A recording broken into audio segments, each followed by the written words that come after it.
Hey everyone, it's Mike here with How To Apps. Today we're going to be going over Play Store install button not working. It's fairly simple, so we'll jump right into it. So for a little while, there was a known bug on Android where Eye Comfort Shield for Samsung, blue light filters for most of other Android phones, and also some apps that changed the color of your screen were causing the install button not to work in the Google Play Store. So the first thing you want to do is make sure all of that is turned off and any app that you are using that also performs that feature is uninstalled.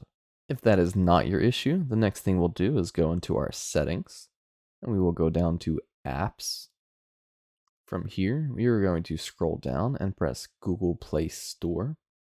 Next, we are going to press the storage option and we are going to press clear cache on the bottom right. Next, we will press clear data on the bottom left and press OK. From here, we are going to press back twice to get to the list of apps again, and we are going to choose Google Play Services.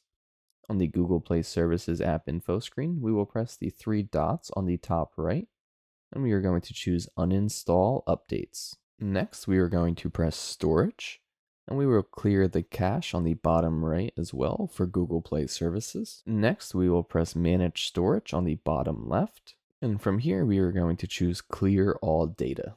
And that's it. That is how to fix the Play Store install button not working. If this video helped you out, don't forget to hit the like button below, leave a comment, and subscribe for more videos.